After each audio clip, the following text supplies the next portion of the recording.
Hello YouTube, this is Morgan Airspeed Prime here with my next Avatar video. In this one, it's going to be all about the launch of Avatar Generations at last. The game is out now, today, January 31st at 6 a.m. Pacific time, which I believe is 2 p.m. Ireland time. The game is now out. At least that's what the information I've been given has told me, but also the fact that the game did have a big update last night to basically the launch version of the game, and it has had stuff in there suggesting very much that, like, global launch is actually happening. So, I completely trust this, of course. Obviously, I have to record the video ahead of time so I can release it at that time. But I have a couple of stuff to talk about here, because most of the video, once I get off camera here, will be me playing the game, some gameplay, going over some kind of beginners tips and tricks, just to help you guys kind of better maybe understand what the flow of the game actually is. Because I know I wasted, I'd say, a couple of days playing the game, not fully realizing what I was meant to do to properly grind materials to make my progress through the story, get into the new areas as quick as possible. So I want to cover some of that stuff, as well as my thoughts on the game, having put a reasonable amount of time into it. But first, of course, we have some kind of press information to kind of go over here to coincide with the launch of the game. So the first one, it's been publicly announced, of course. You can see it on the official Avatar Generation social media channels, and that is that we have hit the pre-registration goal. So you can see here, 100,000 pre-registrations have been achieved, meaning we have unlocked all of these kind of goals, and everyone's going to get a bunch of items when the game actually launches, including what we unlocked right at the end here: Last Airbender Aang and a 5-star hero ticket. So if we take a look at what they said we were going to get, it's not very specific, but we can talk about that. Gold and stamina, very common currencies you need in the game, and it's all about how much they're going to give you. Stamina, I think, is fine. They'll probably give you 50, maybe 100 for the launch. Gold is interesting in that, where I'm at in the game, I'd say, anything less than, say, 50k is not really that much. And probably something more like 100k would be a lot better, especially for the launch. Nature Stones is an interesting one, because obviously the idea of how much of this is based on the summons, and that one summon is 100 Nature Stones. So are they going to give you enough to do a summon, multiple summons, not even a summon? And then skip tickets, I assume you'll get a couple of them. The 20k goal is very interesting, because they give you an Appa animal companion, which is obviously one of the more notable kind of items basically in the game, which you get from summons, of course. And so Appa is very good to have. I believe his effect is that he boosts the health of Team Avatar members who are on your team. So if you use him as your support animal, you want to have the Team Avatar members on the team, of course. And then the food is just to upgrade animal companions, so they're level and they have more stats and stuff like that. The 50k reward event summon ticket and elements. Interesting that it's singular ticket, so one ticket, which I think is not much of a reward, because effectively 100 Nature Stones is a summon, one summon ticket is one summon as well. So I hope that they actually mean more than that, 3 or something. And then elements, they're showing a picture of the kind of level 1 elements, but I assume they'll give you a couple of everything. We'll see what they do with that. But the big reward, of course, Last Airbender Aang, which according to another post is actually the healer Aang, not the starter Aang, which wouldn't make a lot of sense. But the 5-star hero ticket is very notable. That's a big item. That's basically a free random 5-star character from the summon banner. That's very good, because most of the characters you're going to get are probably 4-star characters, so straight away getting a 5-star character is very, very key in my mind. So that's quite important. Beyond that, in the press release stuff that I was given, it was mainly just a bunch of images, I'll probably be posting them like on my social media a little bit as we go through. You can see some of them in the thumbnail I used for this video.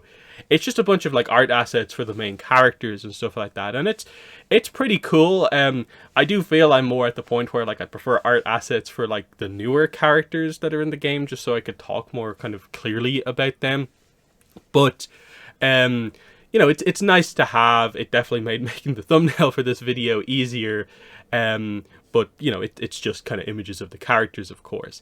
There is a launch trailer, which I would go over if the trailer had anything interesting in it, but it really doesn't. It's just 50 seconds of gameplay, just highlighting that, hey, the game is out. So I think it would be a little bit of a waste of our time if we went through that again, given that we know what we're talking about here with the game. Then we get to the press release, which actually has a couple of little bits of information that I think are quite interesting. So a lot of this is just, you know, for mainly for people who don't really know what the game is, but we do know what it is. So they say, you know, officially adapted from the beloved and iconic animated series from Nickelodeon, Avatar: The Last Airbender. Future updates will expand the game into additional eras across the Avatar universe, including adventures based on The Rise of Kyoshi and The Legend of Korra. The free-to-play mobile game is available now. Everything else is pretty basic, you know, what the game is, you get characters, you go through the map, explore the 4 nations and stuff like that. Certain characters that you can get. They do mention, in addition to the main cast, you know, like the Blue Spirit's in here, Princess Yue's in here, Kyoshi Warrior Suki's in here. That's fine.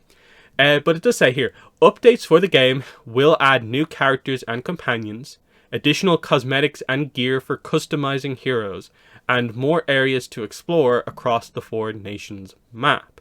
And then they just say about sort of the free-to-play versus purchases kind of idea. Avatar Generations free gameplay is a complete adventure, while in-app purchases will allow players to customize their game experience with exclusive items, cosmetics, and more. And that it is indeed out now on iOS, Apple, and Android. So that's pretty much just what they're doing with the launch. I did ask about like, hey, like, is there like a roadmap? Is there like a plan for, like, for instance, like when some of that Kyoshi content or Korra content is coming into the game? I don't think they properly have that planned out yet.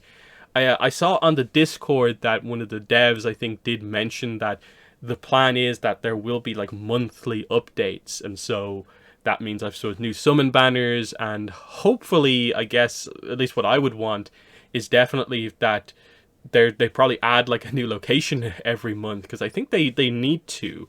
Because one of the surprising things that I think people probably should know, and I'll show this off in the gameplay as well, is that I'm right like at the end of content. I think I have one more battle to do before I've basically finished the full like story that's in the game so far. It only has up until like just after episode 4, and by that I don't mean that it has episode 5 in it. Omashu is coming soon, which I assume that means it's the next location. Now, there are more locations than just like the ones that match up with the episodes. There are a couple of like new scenarios in the game, and it does still take quite a bit of time to go through them, because you're constantly having to upgrade your characters to match the power level of the new battle. You're going to need to probably get some new characters to face some of these at a certain point.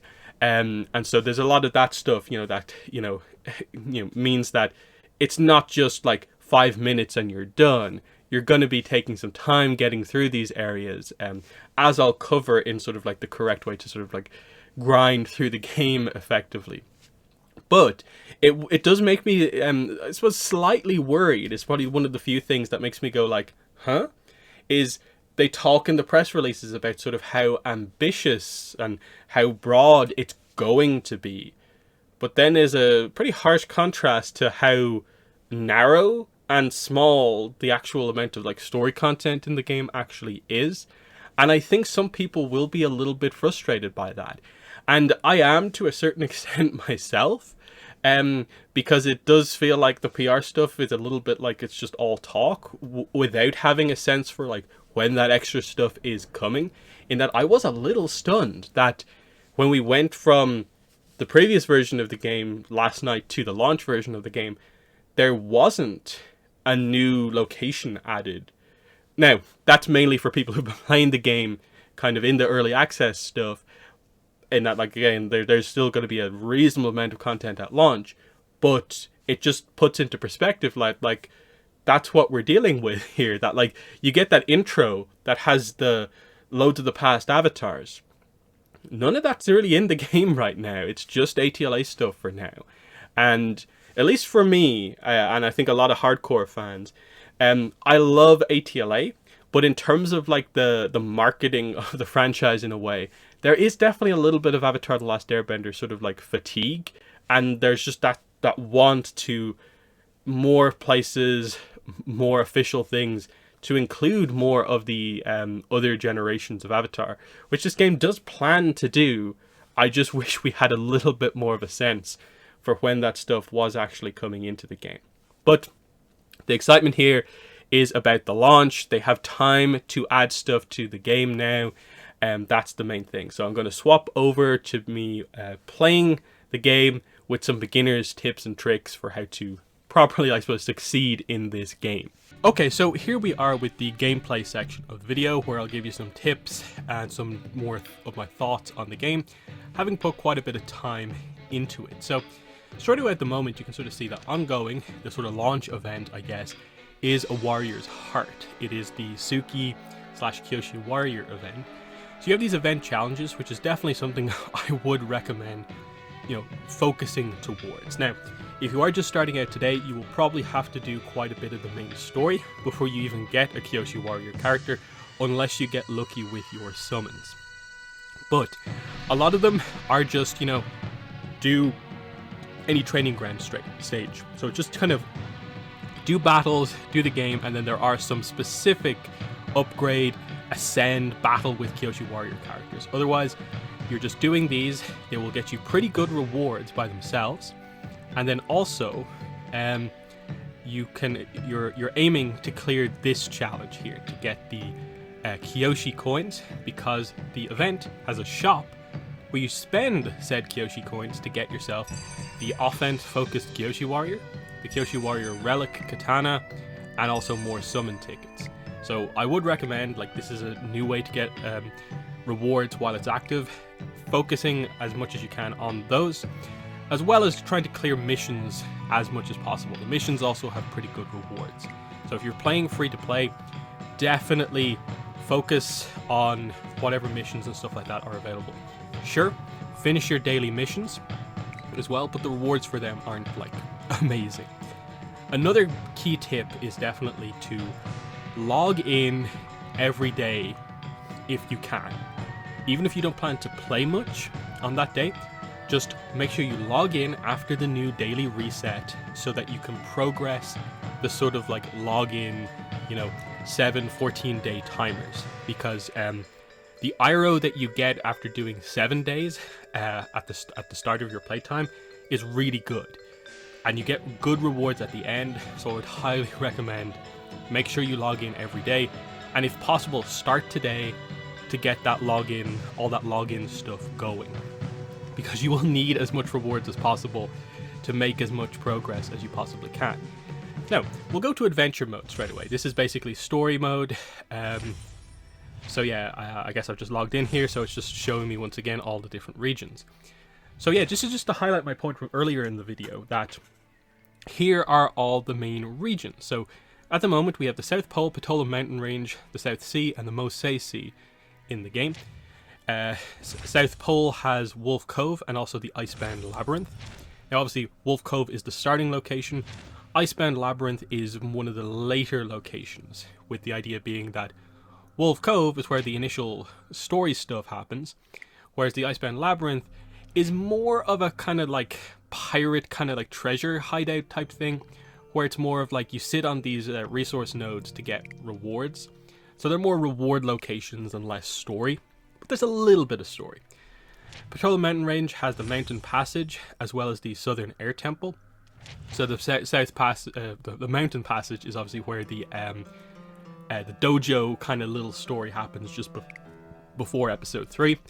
The Southern Air Temple, pretty self-explanatory, but it's one of the larger regions in the game. You also notice, just looking at the map, for instance, that even though there's no resource nodes or anything like that on it, that like there's clearly more detailed sections of the map where they probably will add in new sections as well. Like for instance, in the South Pole, you have the bridge, which is in North and South, and you'll know more about that, of course.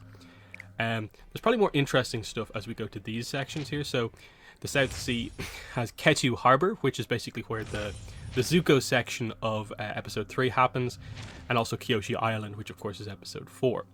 But you'll notice in the area kind of around here, you have like, Chin Village, it's the start of the desert here, a couple of other kind of towns and villages and stuff like that. So they're going to add in new stuff, of course.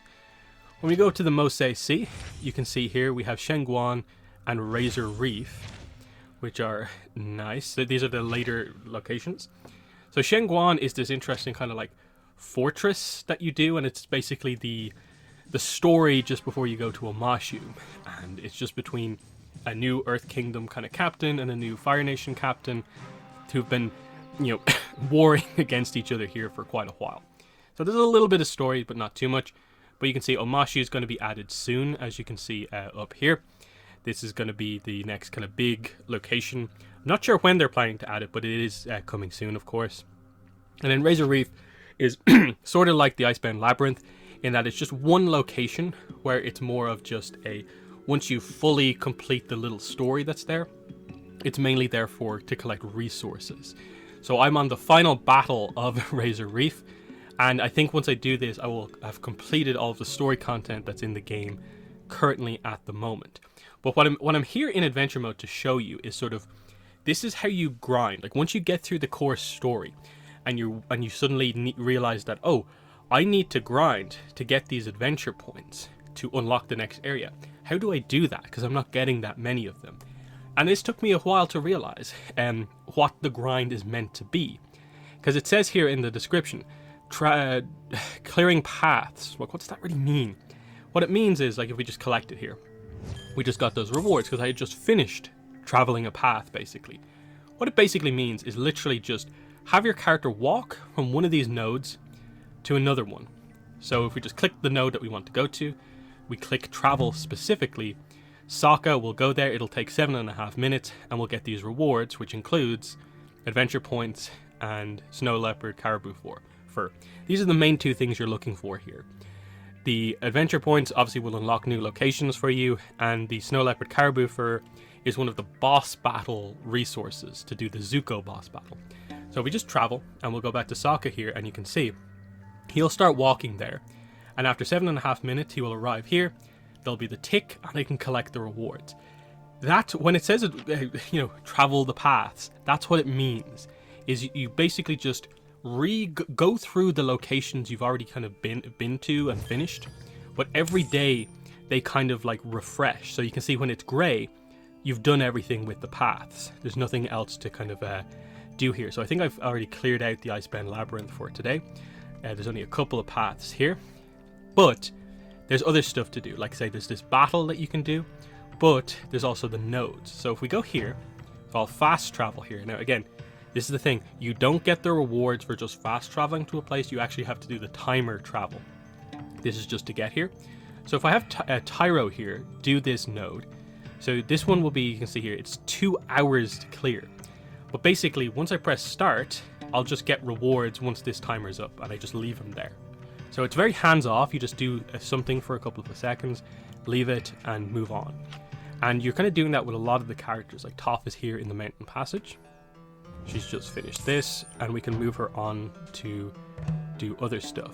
And so you can see here, I have a bunch of teams here, nearly filling out the full kind of lineup. But most of my teams are just one character, because for just walking along the paths, not battling, you don't need anything more than that. So with the amount of characters I think I have basically exactly like 10 individual characters. I can have 10 teams going around the map doing stuff. And because you can do it really, really quickly, suddenly instead of just each node getting you like 20, 30 resources, think of it as your 10 teams are getting you 300 resources. And that's the way you have to kind of think about this. And along the way, you're also getting, the apple is the boss item for the Aang boss fight, so you need that. But you're also getting gold experience scrolls and upgrade materials as well. So this is all very useful and valuable to you, and you should definitely be doing this if you are not planning to put money into the game, because this is going to get you most of your materials. So this is a lot of what you're doing here, is you're just traveling across the paths. And as far as I'm aware, having done this quite a bit for the last few days, there's definitely in all the places unlocked at the moment, there's at least, I think, like 1,000, just over 1,000 adventure points in here. So you get materials somewhat quickly. So this is something you definitely will need to do. For instance, like when the Omashu location comes out, I assume we will need to unlock it with adventure points. So I'm saving them up at the moment, and I have 4,600 from just a couple of days of saving them up. So that's one kind of major thing to do, just in terms of like, that's one of the core kind of gameplay loops, is just, that's a big way to get resources, because you'll finish up with the story content relatively quickly in each location. Then you'll be asked to sort of go through the area again to basically collect adventure points. There's sort of like a story, you redo the area, and there's a sort of like after story. And then once you do that, the area is just sort of like free roam, basically paths, like I was showing you there. And so, yeah, it's just a combination of doing that. I suppose I'll show you Shengguan as a more kind of complicated area where there's a little bit more to do. So you can see here that I can actually probably assign another character here, because there's a path here. So if we just make a team here with just the Fire Nation soldier, save the team, he's here. We move him over here. So in this area, there you can see there's the story points, which are just like obviously where the story happens when you're actually doing the story. These nodes here, if we note this one, this will get us coal, and then this one down here will get us medical supplies. These are specific items for this little map that are required for here, these resource nodes. So when we get to the yellow node, this requires the medical supplies. And literally just we stand on that node, hand in those supplies, and we just get these rewards. So you can do that as another way to gain rewards as well. So, you know, a lot of it's fairly automatic and somewhat self-explanatory, but just I often feel like it needs just the extra explanation. And then the coal gets used up here. So that's the kind of idea. And there's similar stuff in different regions where you have to collect like a token here to give to this resource node to get other rewards. Or some of them are just, they're a timer and they take a really long time. Like the Razor Reef stuff, it's a 6-hour timer, so it actually takes quite a while to get through. So, you know, that's all that's all fine. But a lot of what you'll be doing, what it means is, a lot of the battles you'll be doing will actually be just repeating these ones here. You'll be repeating boss battles, training grounds to get your experience scrolls, pirate domain to get your gold, element quests to get the different elemental materials to upgrade your characters, and then arts expeditions to get the arts to upgrade your character's stats. But I would definitely say the main core grinding loop is definitely travel the adventure paths to get adventure points and boss battle materials, which you need to do the boss battles here of the different stages. So obviously, if you do a higher stage one, you get more rewards, but it costs more. So for instance, the stage 5 Zuko boss battle costs 1,250 caribou fur. At the moment, I only have 335, which I think is enough to do the first stage boss battle. Yeah, you can see this one costs 300 here. So I'll just really quickly do this one. You also note the sort of restrictions here. For the Zuko boss battle, you can only use airbender characters and non-bender characters. So that's why you can see my lineup of characters is quite limited here. So I'll just do this. So again, this is another tip for just how to do the battling correctly, is the lineup of your team matters. It's not just about choosing characters. Each of the locations, again, has a specific kind of like buff on it. And the key one to remember is that the back line, the character in the back, so behind the front character, are basically protected from damage so long as the character in the front is still alive, basically. And then for multi-hit attacks, they are 50% reduced damage. So for an offensive character like Sokka, who doesn't have particularly high defense but has high attack, you want him in that position because he can attack, because his attack isn't limited by being in the back, but he's just defensively protected. So it's an interesting way to think about it. I think in most games you sort of have your attackers out on the front and maybe your support characters in the back. It's almost a little bit reversed in this game. But anyway, that's what we're going to do. So we can't have two Sokkas in our team. So what I'm going to do is I'm just going to put the Kyoshi Warrior here, and then we choose a support animal, which I'm just going to choose the Forgetful Valley Wolf Spirit, because it increases the speed of Mind type heroes by 15%, and both the Kyoshi Warrior and Aang are Mind type heroes. That's the little green kind of like leaf symbol. So we'll do this boss battle here, and you can see there's a bunch of potential rewards here. You don't get all of this stuff, you get some of this stuff. And it costs 15 stamina, 300 this. Now, I've done this boss battle before. This shouldn't be too complicated, but as you can see, it means I'm sort of limited because of the amount of characters that I have for what level of that boss battle I can do. I think I've done the first 2 levels of that one. But I definitely need to either upgrade those characters that I do have or work towards getting another, non-bender character into the team. So here we're going to start off, and you can see, again, the turn order is quite important here, just in terms of, like, it's based on your character's speed determines who goes first. And then interestingly, Aang's main attack will actually, like, send Zuko back a little bit on the turn. The turn bar goes up, so it basically kind of lowers his speed, quote unquote. But anyway, so we'll just attack normally with the Kyoshi Warrior.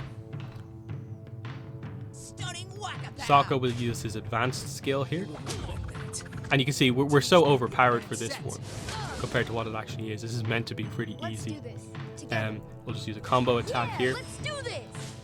I'll do a more complicated battle a little bit later on in the video. I don't plan to make this gameplay section like super long. But anyway, there we get the victory, and we'll see what rewards we get. So, you can see here we got, okay, candle, that's good. A couple of blue items. But then you can see here we did a level 1 boss battle thing, so we get 1 generic boss battle coin, the cosmic one, and then 1 specific Zuko fire boss battle coin. And that's the way it works all the way up, I believe. If you do level 5 one, you get 5 of each. Level 3 one, you get 3 of each. So that's how you get those coins. So that makes sense. You do the adventures to get the boss battle materials. To do the boss battle materials get you the boss battle coins. And then this is where I'm going to show you the other side of the shop. So if you go into the shop, it's not all stuff for money. So straight away, there's one item that's always for free at the start. That's on like a cooldown timer. And it's not a full day. It seems to be like every half day or something like that. You get a free item, but there's always there in the store. But if we go to more, we have these different shops. So in the upgrade store, of course, you have your stuff for money, but you also have the exchange. And this is where you can exchange basically a bunch of lower level items for the higher level version of that item. So you can see here with air, you've traded in 50 of the level 1, the 1-star item to get 1 of the 2-star. Trade in 25 2-stars to get 1 3-star. In my opinion, the elemental stuff is relatively simple to get once you're a decent point into the game. This stuff though, the singing bowl, the candle, the incense, this is a little bit more trickier to get. So there's actually a lot of use in this stuff, including the level 2 stuff like the singing bowl and stuff like that. Meditation beads also can be somewhat tricky to get a hold of. These are just the upgrade materials for the relics, arts and stuff like that. And then you can see some of the last ones at the end here. But what I wanted to focus on was the boss battle store. So you can see at the top here I have like 12 generic boss battle coins, 4 like Unagi water coins, 7 Aang or air coins, and 5 Zuko kind of coins. And there's a lot of stuff you can get here. So in the special section of the store, it's where you spend the non-generic coins. So you can get art essence for 1 of each, which is, I think, actually okay. 50 nature stones for 5, I don't think that's super great. 3 summon tickets for 5 actually seems okay. So I'm actually going to grab that here. So I purchased that, and you can see it is on a cooldown timer of a couple of days. So you don't have unlimited access to this stuff. But again, you can also buy resources here. You can buy the level 2 or 3 items, and this is what a lot of what I spend mine on, is, as I'm leveling up, is going in here, spending the boss battle coins to get the right upgrade materials needed, and it's the same for the beads, which is the other item. And you can see there's a lockout on some of this stuff after you buy enough of them. And then these last group of items, the 5-star items, are basically the ones that are used when you fully max out the level of a character. So to just show that with a character, I can't do it right now, but I can show you what it looks like. So if we go to Aang and try to upgrade him, so you can choose. You see here, he's maxed out on level. So if I go to ascend, he will ascend to the 5th chakra level. I don't quite have the materials I need just yet, but I'm very close. But if we click the chakra track up here, we can actually look at the requirements for everything needed. So that's the next one. The 6th chakra will require the purple kind of legendary materials, which I don't have a ton of yet. And then the final stage requires one of these 5-star materials, which is what I was just showing you in the shop there, just highlighting. You can buy these in the shop for the battle coins, the boss battle coins. So that's all fine. So again, also in the shop, there's the adventure section, which again, you can spend adventure points on stuff. Early on in the game, I wouldn't recommend doing this. Maybe the summon ticket, but everything else, I think you should probably save it up just to unlock the regions, different regions first. And then this is key, because the boss battles are a huge source of like a lot of resources. You want to, get a lot of these, but you may not have enough of some and so on. So, but you can exchange them, and it's 1 for 1. Any of them can be exchanged for any other one. So you basically just kind of can, in a way, count up the 4 that you have here. This one is for the Boomy boss battle that's coming when the Omashu update comes out. So a lot of the times you can just exchange those crystals for whatever you want.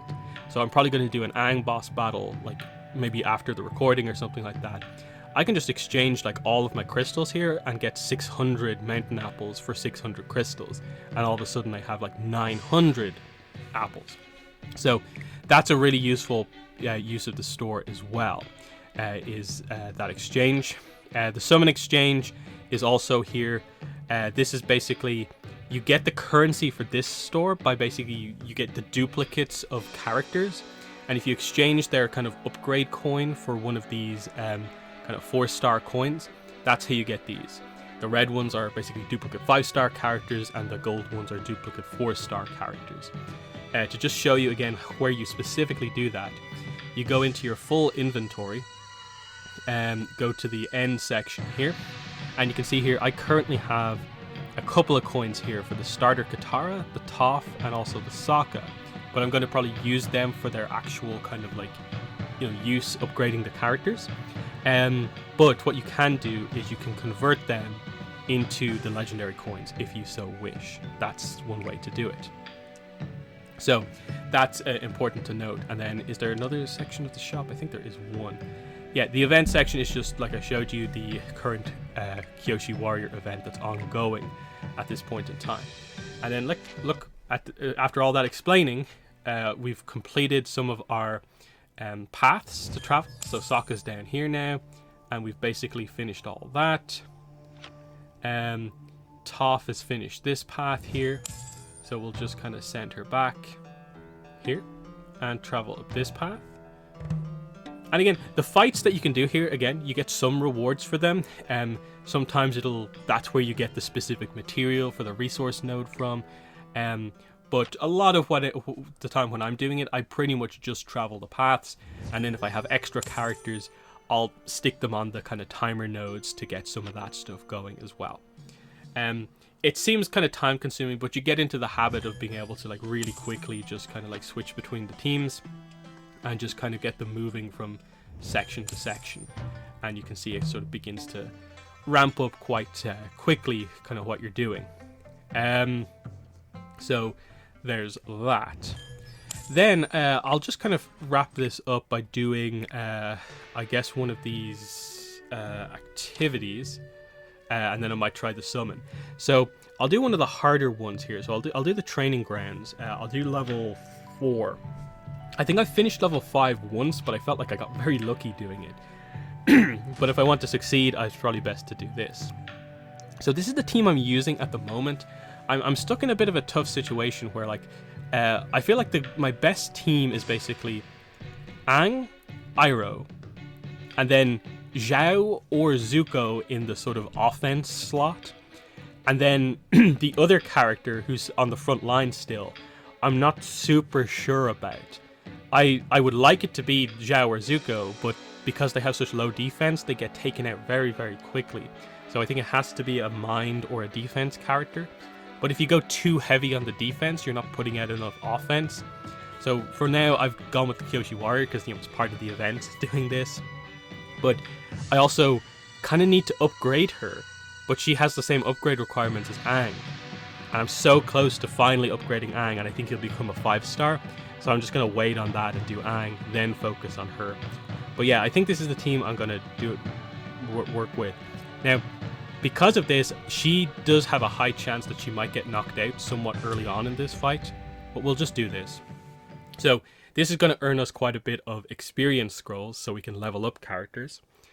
And again, these ones are relatively like free. They just cost the stamina, which for the most part, like except days when I've done like a lot of grinding, I haven't particularly run out of materials for the stamina stuff.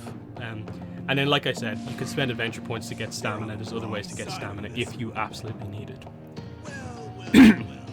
So this will be a slightly more kind of like challenging fight. Not crazy difficult, but it's showing you all the different buffs and stuff like that are happening. Okay, so now it's our turn. So this will probably demonstrate a little bit better about what's happening here. So these two characters are kind of like provoking. So I have to attack either one of these two. So these characters here, I think I have to attack the guy at the front. So what I'm going to start off with is my advanced art, hoping to get a knockdown. So I didn't get the knockdown, the secondary effect of Aang's attack. I'll actually start healing straight away with Iroh, so I'm going to use his advanced art as well. That's going to help. And then with the Kyoshi Warrior, do we use her normal attack or do we use her advanced art? I think for now, I'm just going to use her normal attack, but what I'm going to do here is I'm going to actually start using some combo attacks, because this is where it gets complicated. Like the bandits slash... let me just show you this here. Is it this guy? No, yeah, well, so some of them have effects that lower your focus. So in fights like this, it feels like you have to use it as soon as you have it, because like the enemies will kind of like take it away from you. So I'll use a combo attack here to start inflicting some like debuffs on them. So I'll do Zhao, and this will be a combination attack between the Kyoshi Warrior and Zhao. And this should inflict a fire debuff. No, he has resistance. And so now we get to go with Zhao. So Zhao is interesting because we can use his advanced art, which allows us to which gives us basically an extra turn, so we can actually use the first attack as well. So he's very offense focused, doesn't have a lot of defense, but he's putting out a lot of damage, and he's protected because Aang is in front of him.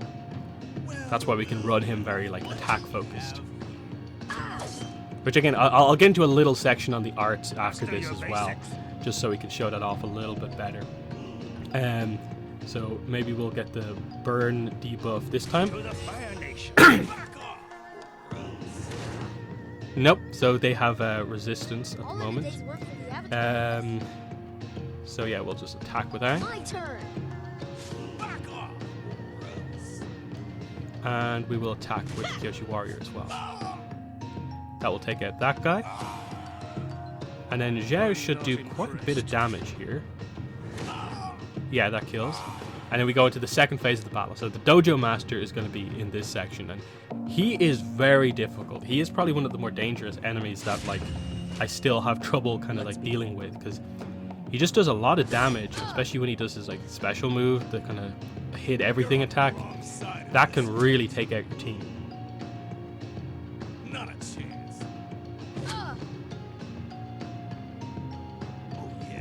And you can see the way that they've set up their team is like the example. They've got three somewhat defensive guys in front of the Dojo Master, so you kind of have to get through them, at least the guy in the front, before you can properly do damage there. So yeah, I'm going to at this point, yeah, try and break through here with a combo attack. I'm bringing you down. Maybe this will have the fire debuff come up. There we go. There's the fire debuff. So they'll take burning damage and their defense goes down a little bit because they have that fire debuff. So with Iroh, we'll just get attacking. I fight with the strength of Kyoshi. Our Kyoshi Warrior also attacks, so we take out the guy in front. Now the Dojo Master is open to attack. And I will immediately target him, and we can use the Zhao kind of combo again here. And then this should be an interesting one. Because Zhao's combo, when you do it, automatically inflicts the kind of fire debuff. But also, if we use a combo attack with Iroh, Iroh has a chance to inflict the debuff as well. And then we can also, if we include Aang, we have multiple focus bars. So this should potentially be a multiple fire debuffs and then an air debuff from Aang if we do this combo attack. So there's the fire debuff, there's another fire debuff, and the air one didn't attach. Okay, so you see that there was his big attack, so he took out the Kyoshi Warrior, nearly killed Aang, but Aang's in the Avatar state now. Try it again. And we also have Iroh with the healing, so he can heal Aang, so his Avatar state health goes up. Yeah. Is this all you got? Attack! I will restore balance to this world. And then we will do combo with Aang's kind of advanced art as in the Avatar state, which will hit everyone. There we go, so we take out the guy who's provoking. And we also took out the other one. And yeah, he wins as well. So that's victory. And it just highlights that. That's the level 4 battle. The level 5 is even more difficult because the power level is higher. The extra guys with the Dojo Master tend to do more kind of complicated things. So we get 165 XP scrolls as well as a couple of other things as well. Just to highlight that. So yeah, arts next, just to highlight some of what you do in terms of upgrading your characters. This is probably the next best tip, because I think for a large part of my first kind of week or two with this game, I'd like relatively ignored and just kind of randomly put the arts on characters. But you do, in higher level kind of battles, need to think about it a little bit more. So just for example, my Iroh, you can see I have all blue items, meaning all defense. So if we just take a look at this, the blue ones have the defense set effect. So if you have 2 of these items of your 6, 15% increase. 4, 35%, 6, 40%, but with the 6 set, you also get this bigger ability. Increase the defense of all allies by 25%, decrease the defense of enemies by 25% if your health is 25 or below. And all of the effects have something like that. So if we switch over to someone else, like say Zhao here, he's mostly attack, but he's got a little bit of defense on him. The attack set effect, as you'd expect, attack increases, but then increase attack for 2 turns when your health is at 25 or low. Now, there are more complicated stuff than just attack defense, your speed goes up, that sort of stuff. If we take a look at some of that stuff, you can sort of like maybe see that here. Like this one is the immunity set effect. So you're immune from like debuffs for a couple of turns, and you can increase resistance to debuffs with a lot of characters. The Razor set effect from Razor Reef increases your critical rate by a pretty large amount, and then at the 6th one you have a chance to like guarantee like a critical hit. So there's some really interesting stuff, like if you look through these items, like HP set effect, of course, permanently increase your max HP by 25%, so that's pretty good. And so you have to kind of think about like what do you actually want from characters. So like obviously your defensive characters, you want them to absorb a lot of damage. You want your offensive characters to maximize their damage, but sometimes you need to kind of like build them in the right way. And so it is a somewhat interesting and kind of like complex system where you have this unique thing where it's like in groups of 2 you gain like buffs, but each item by themselves also just increases your stats. So you can see this item just on its own increases my attack by 20, It gives me a 10% resistance bump, a 2% HP bump, and a 2% attack bump. But then there's also the like set effect as well. So this is an example of like I have a 4-set attack, but a 2-set defense. And you can have a 2-set of 3 different things if you want to. And it gets very, very complicated because there's also there's also levels to arts as well, where you have the basic level 1 ones, the blues are level 2s, purples are level 3s, and there's even higher level ones beyond that. And the problem is obviously that like you need to upgrade them to their max level to get the most stats out of them. And you can see how like there's a lot of complexity behind like what you can do with your characters, in addition to like what animal pet you choose.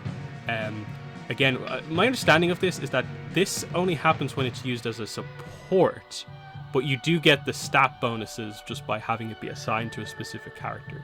The relics, of course, have their own unique abilities, and again, you can upgrade them, you can upgrade their stats. There's a lot to kind of manage in this game, which is the kind of like really kind of important thing to note here. So I think, you know, again, and look, after more explaining, some of our other characters have returned. And it's just showing you that that's how you get your rewards, by just going around the adventure map and traveling as many paths as you can. So that's mostly done here. I'd have to do that fight to unlock these 2 paths, but again, there's more stuff on Kyoshi Island to do if we wanted to. And I think that for the most part is going to bring it to an end. I think I have, what is it? Oh yeah, I have 6 summon tickets here. So I'll use these 6 summon tickets here on the Warrior's Heart banner here, and we'll see what we get. I'll just skip the animation these times. So Panda Lily, nothing too fancy there. Have that many times, but it will upgrade other Panda Lilies. Silver Lilies. Next, 4 Nation Tile. So you can see like the summoning is not as exciting as you think it is, unless you do tons of summons. Like Airbender Flute, like that's okay, but again, I think I already have like this. So yeah, we'll just keep going here. Did we get anything? No. Ember of Courage, again, I already have that. Path of Conquest. So yeah, just from like 6 pulls there, like not that much stuff, but it's building us to kind of getting more stuff. Let's see, we get this to collect relics. That gets us some nature stones, which is also how we could do some summons. But you can see like as I go through, you know, log in every day, I'll get stuff, do the boss battles and stuff like that. You gradually build up stuff. So, you know, yes, if you're playing free to play, it is a little bit more grindy. You have to put in the time to get the stuff that you actually want. But I think there's a core kind of funness to the game that keeps me kind of coming back to it. So if you have any more questions about the game, definitely let me know in the comments below, and I might do videos in the future on it. But for now, just know that the game is out for everyone to play. So, you know, go off, download it. It is free to play, unless you want to put money into it. So that has been the video. Thanks for watching, and bye.